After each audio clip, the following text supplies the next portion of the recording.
Hollywood silver screen presenting extreme job. कहानी की शुरुआत में हमें एक ड्रग डीलर को दिखाया जाता है जो अपने अड्डे पर अपने दोस्तों के साथ कार्ड्स खेल रहा होता है कि तभी डिटेक्टिव्स की एक टीम उसके अड्डे पर हमला कर देती है, जिसमें कैप्टन को और उसके अलावा उसके साथी डिटेक्टिव जैंग, डिटेक्टिव यंग हो और जेहून होते हैं। सबसे पहले डिटेक्टिव जैंग उसकी खिड़की से अंदर आने की कोशिश करती है पर वो नहीं आ पाती है, जिस पर वो डीलर हंसने लगता है और उससे कहता है कि तुम्हें तो सही से रेड मारना भी नहीं आता, तुम अकेली मुझे क्या पकड़ोगी। जिस पर डिटेक्टिव जंग उसको बोलती है कि मैं अकेली नहीं हूँ, मेरे दो साथी दरवाजे के बाहर तुम्हारा इंतजार कर रहे हैं। इतना सुनते ही वो डीलर दूसरी खिड़की की ओर भागने की कोशिश करता है पर उसके बाहर कैप्टन को एक रस्सी से लटका हुआ होता है जो जैसे तैसे करके अंदर आ जाता है। वो बाहर खड़े डिटेक्टिव्स को अंदर आने का सिग्नल देता है पर तभी मौका देखकर वो डीलर खिड़की से ही कूद जाता है। कैप्टन को भी रस्सी की मदद से बहुत तेजी से नीचे उतरने के चक्कर में नीचे गिर जाते हैं और उनको चोट लग जाती है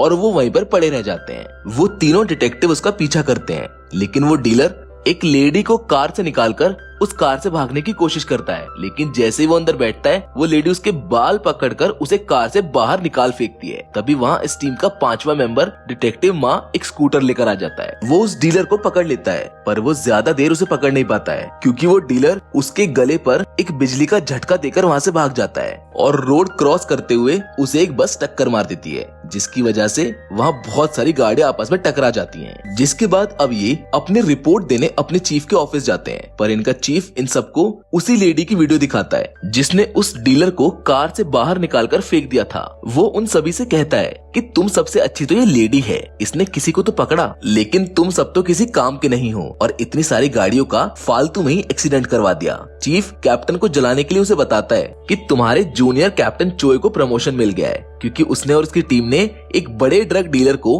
काफी समय तक अंडरग्राउंड रहकर पकड़ा था। कैप्टन को अपनी सफाई में कुछ बोलने वाला होता है लेकिन चीफ उन सबको वहाँ से भगा देता है। वहाँ से जाते हुए उनकी मुलाकात कैप्टन चोय से होती है जो अपने प्रमोशन की खुशी में पार्टी करने जा रहा होता है। वो उन सबको भी अपने साथ ले जाता है जहाँ कैप्टन चोय कैप्टन को दोस्ती के नाते एक टिप देता है। वो उसे एक ली मोबाई नाम के माफिया के बारे में बताता है। उसे लगता है कि मोबाई एक आदमी है, इसलिए मोबाइल के लिए वो एक जगह पर कुछ लड़कों को इकट्ठा करके एक नई टीम बना रहा होता है। चोई को से कहता है कि मैं इस वक्त किसी काम में फंसा हुआ हूँ, इसलिए तुम अंडरकवर रहकर इस आदमी पर नजर रखो और जैसे ही मोबाइल कोरिया में इससे मिलने आए तुम उसे पकड़ लेना। जिसके अगले दिन ही कैप्टन को अपनी पूरी टीम के साथ उस एरिया पर नजर रखना शुरू कर देता है जहाँ जेहून कभी इलेक्ट्रिशियन तो कभी मैकेनिक बनकर वहाँ पर नजर रखता है। पर एक दिन कुछ लेबर वाले उसे मजदूर समझकर अपने साथ ले जाते हैं। वहीं डिटेक्टिव वहाँ भी एक छत पर उस बिल्डिंग पर नजर रख रहा होता है जिसमें मोबाइल के आदमी रह रहे थे, लेकिन वहाँ एक लेडी को लगता है कि वो शायद उस पर नजर रख रहा है, इसलिए वो पुलिस को बुलाकर उसे पकड़वा देती है जहाँ उन्हें मजबूरी में अपनी असली आईडी पुलिस वालों को दिखानी पड़ती है। अब वो सब उस बिल्डिंग के सामने मौजूद एक चिकन रेस्टोरेंट को अपना अड्डा बना लेते हैं, लेकिन कुछ समय बाद वहाँ के ओनर को भी उन पर शक होने लगता है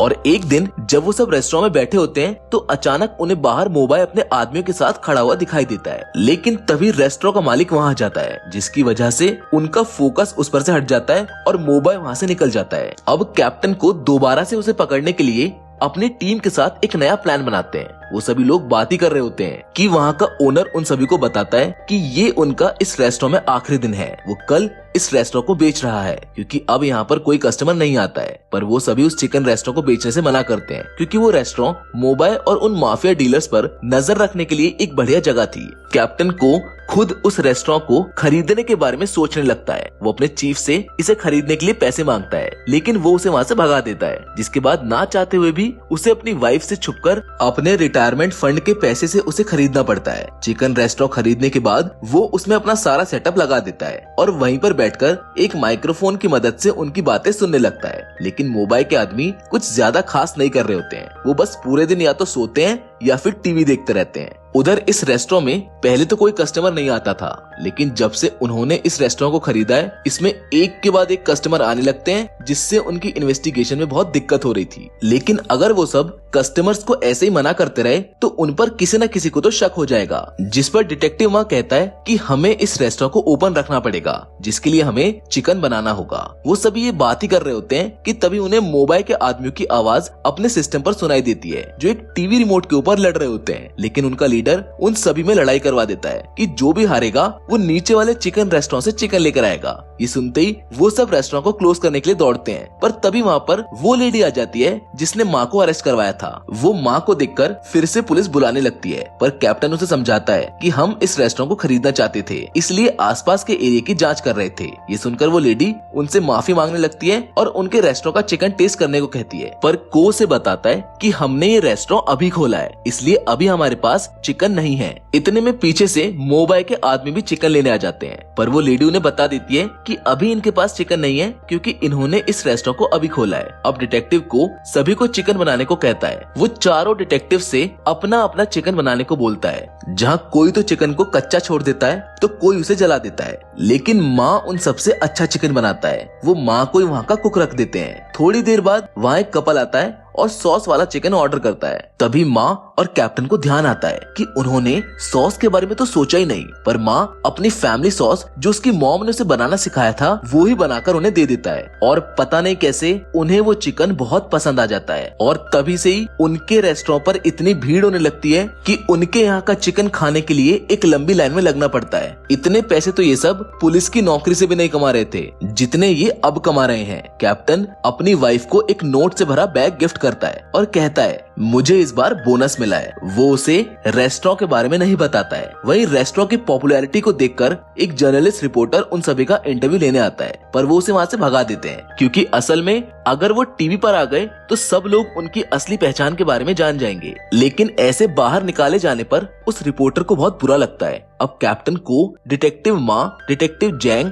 और जे हून रेस्टोरेंट में रहकर उसका काम संभाल रहे थे, जबकि दूसरी ओर यंग हो बाहर एक कार में रहकर मोबाइल के लोगों पर नजर रख रहा होता है, जहां उसे एक दिन फिर से मोबाइल अपने आदमियों के साथ उसी एरिया में दिखाई देता है। वो कैप्टन को और बाकी सभी को कॉल करता है, लेकिन रेस्टोरेंट के काम में बिजी होने की वजह से कोई भी उसका कॉल नहीं उठाता है। इतने में मोबाइल कार में बैठकर निकलने लगता है। डिटेक्टिव यंग हो उसका अपनी कार से बहुत दूर तक पीछा करता है, लेकिन आगे जाके सभी गाड़ियां स्प्लिट हो जाती हैं, जिसकी वजह से वो उसके हाथ से निकल जाता है। वो वापस रेस्टोरेंट आकर सब पर गुस्सा करता है और चिल्लाते हुए कहता है कि अगर आज तुम मेरा फोन उठा लेते तो हम मिलकर मोबाइल को पकड़ लेते। कहीं ना कहीं सभी इस रेस्टोरेंट के चक्कर में अपना रियल मिशन भूल चुके थे। तभी कैप्टन को बोलता है कि अब हम सिर्फ अपने मिशन पर ध्यान देंगे, इसलिए वो अपने रेस्टोरेंट के चिकन के रेट को बहुत ज्यादा बढ़ा देते हैं ताकि यहाँ पर कोई आए ही ना। लेकिन उसका उल्टा ही हो जाता है। रेट बढ़ने के बावजूद भी लोग और ज्यादा यहाँ पर आना शुरू कर देते हैं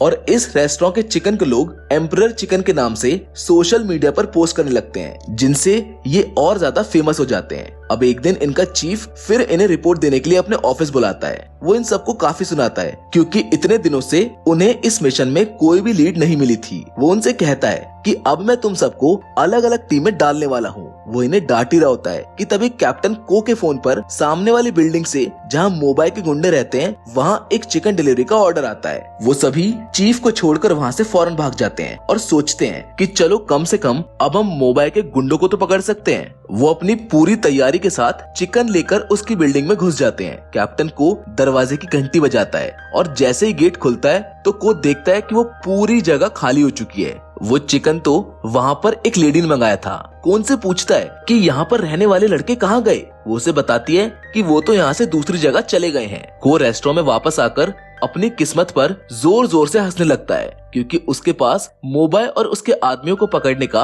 ये आखिरी मौका था। उधर वो रिपोर्टर जिसे डिटेक्टिव्स ने रेस्टोरेंट से बाहर निकाल दिया था, उसने अपना बदला लेने के लिए इनके खिलाफ एक रिपोर्ट बनाई होती है जिसमें वो कहता है कि ये दूसरे रेस्टोरेंट से चिकन मंगाकर खुद उसे अपने यहाँ महंगे दामों पर बेचते हैं। इस रिपोर्ट की वजह से उनके रेस्टोरेंट में काफी कम कस्टमर्स आने लगते हैं और चीफ को भी ये पता चल जाता है कि ये मिशन की आड़ में एक रेस्टोरेंट चला रहे थे, इसलिए वो इन सबको सस्पेंड कर देता है। अब इनके पास रेस्टोरेंट चलाने के अलावा और कोई रास्ता ही नहीं था। वहीं कैप्टन को की वाइफ भी उसे रेस्टोरेंट चलाने के लिए बोलती है, जो कि वो मान भी लेता है क्योंकि उसे अपने रिटायरमेंट फंड के पैसे वापस जमा करने हैं, नहीं तो उसकी वाइफ उसे डिवोर्स भी दे सकती है, जिसके चलते वो सभी रेस्टोरेंट को ऑफिशियली चलाने के लिए मान जाते हैं। पर तभी वहाँ पर एक बिजनेसमैन आता है जो उनसे उनके इस रेस्टोरेंट की फ्रेंचाइज खोलने के लिए कहता है। शुरुआत में तो वो सबको फ्रॉड लगता है और माँ उससे पूछता भी है कि तुम कहीं फ्रॉड तो नहीं हो, लेकिन वो पैसों से भरे बैग को उनकी तरफ कर देता है, जिसको देखकर सबको उस पर यकीन हो जाता है। जिसके बाद काफी जगह पर इनके रेस्टोरेंट की फ्रेंचाइज खुल जाती है, लेकिन अभी तक किसी भी डिटेक्टिव को ये नहीं पता था कि वो बिजनेसमैन असल में मोबाइल का ही आदमी होता है, जो पहले उस रेस्टोरेंट को ढूंढता है जो किसी भी वजह से लॉस में गया हो, जिसके बाद वो उस रेस्टोरेंट की फ्रेंचाइज खोल देता है और उसमें ड्रग का काम करता है। कैप्टन को के रेस्टोरेंट के साथ भी यही हो रहा था। वो इस रेस्टोरेंट की फ्रेंचाइज में फूड की आड़ में ड्रग सप्लाई कर रहा था, लेकिन कुछ समय बाद कैप्टन को और उसकी टीम को उनके रेस्टोरेंट के फ्रेंचाइज में काम करने वाले एम्प्लॉइज की उल्टी सीधी हरकतों के बारे में पता चल जाता है। वो देखता है कि सभी फ्रेंचाइज में कस्टमर्स तो बिल्कुल भी नहीं आ रहे हैं, पर फूड डिलीवरी का काम जोरों शोरों से चल रहा है। इसीलिए वो अपनी टीम के साथ उनकी तहकीकात करने लग जाता है, जिससे उसे पता चल जाता है कि फूड डिलीवरी लेने वाले ज्यादातर कस्टमर्स ड्रग एडिक्ट हैं। वो समझ जाता है कि ये सब फूड के साथ ड्रग्स सप्लाई कर रहे हैं। वहीं दूसरी ओर डिटेक्टिव माँ भी इंफॉर्मेशन ढूंढने के लिए अपने एक रेस्टोरेंट में जाता है, जहाँ कुछ गुंडों को उस पर शक हो जाता है। वो उसे पीट कर बेहोश कर देते हैं और मोबाइल के पास ले जाते हैं। तभी मोबाइल को पता चलता है कि वो एक डिटेक्टिव है। वो अपने गुंडों से इसे और इसके बाकी के सभी साथियों को मारने के लिए कहता है और खुद एक माफिया डीलर टेड चैंग के साथ मीटिंग करने के लिए निकल जाता है। काफी देर तक रेस्टोरेंट न आने पर बाकी सभी लोगों को अब माँ की फिक्र होने लगती है, लेकिन तभी उनके फोन पर एक वीडियो कॉल आता है जिसमें डिटेक्टिव माँ को बहुत ज्यादा पीट कर रस्सी से बांध रखा होता है, जिसको देखकर कैप्टन और बाकी सभी टीम मेंबर्स अपने फोन से माँ की लोकेशन को देखकर उसे ढूंढने निकल जाते हैं। उधर मोबाइल के लोग माँ को दफनाने के लिए गड्ढा खोदते हैं, लेकिन माँ जैसे तैसे करके अपने हाथ खोलकर उन सभी को पीटकर वहाँ से भाग जाता है। वो एक ट्रक के पीछे लटक जाता है जो उसी जगह जा रहा होता है जहाँ मोबाइल और टेड चैंग की मीटिंग होने वाली होती है। वो फाइनली उस जगह पहुँच जाते हैं और देखते हैं कि मोबाइल और टेड चैंग की मीटिंग बस खत्म होने वाली है। ये देखकर वो फौरन अपने मोबाइल से पुलिस के सायरन की आवाज निकालते हैं और अपनी टीम को कॉल करके अपनी लोकेशन बता देते हैं। उधर पुलिस सायरन सुनकर मोबाइल को लगता है कि टेड चैंग ने पुलिस को बुलाया होगा, इसलिए वो उसकी दोनों टांगों में गोली मार देता है और दोनों गैंग आपस में ही लड़ने लगते हैं। लेकिन तभी कैप्टन को अपनी पूरी टीम के साथ वहां पहुंच जाते हैं और मोबाइल की एक फोटो खींचकर कैप्टन चोई को भेज देते हैं। अब उन सभी को देखकर वो आपस में लड़ना छोड़ उन सब पर हमला कर देते हैं। उधर फोटो को देखकर कैप्टन चोई फौरन अपनी टीम के साथ वहां आने के लिए निकल पड़ता है। उसकी टीम के मेंबर उससे बोलते हैं कि जितने में हम वहां पहुंचेंगे इतने में तो वो सब डिटेक्टिव्स मारे जा चुके होंगे, जिस पर कैप्टन चोई अपनी टीम को बताता है कि वो सभी इतनी जल्दी मरने वाले नहीं हैं। वो बोलता है कि डिटेक्टिव माँ national south Korean judo team का मेंबर रह चुका है, यंग हो एक्स मिलिट्री और एलाइट यूडी टीम का मेंबर है, जेंग नेशनल किक बॉक्सिंग चैंपियन रह चुकी है, जेहून हाई स्कूल बेसबॉल का स्टार था और उन सभी के कैप्टन को तो लोग ज़ॉम्बी बोलते हैं क्योंकि वो 12 बार पेट में चाकू लगने के बाद भी अभी तक जिंदा है। उधर मोबाइल लड़ाई के बीच में मौका देकर निकलने की कोशिश करता है, लेकिन कैप्टन उसके पीछे लग जाता है, पर मोबाइल की असिस्टेंट उसे कुत्तों की तरह पीटने लगती है।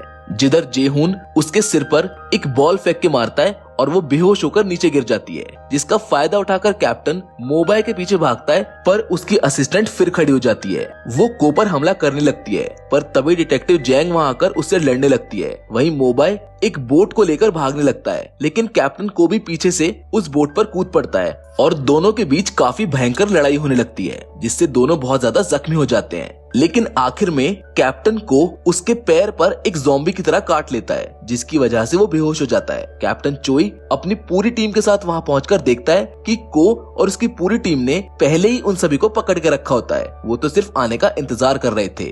और आखिरकार कैप्टन को की टीम ने एक खतरनाक माफिया को पकड़ लिया था। फिल्म के आखिरी सीन में कैप्टन को और उसकी पूरी टीम को मोबाइल जैसे खतरनाक माफिया को पकड़ने के लिए मेडल दिया जाता है और इसी के साथ ये फिल्म यहाँ पर खत्म हो जाती है। हम उम्मीद करते हैं आपको ये फिल्म पसंद आई होगी।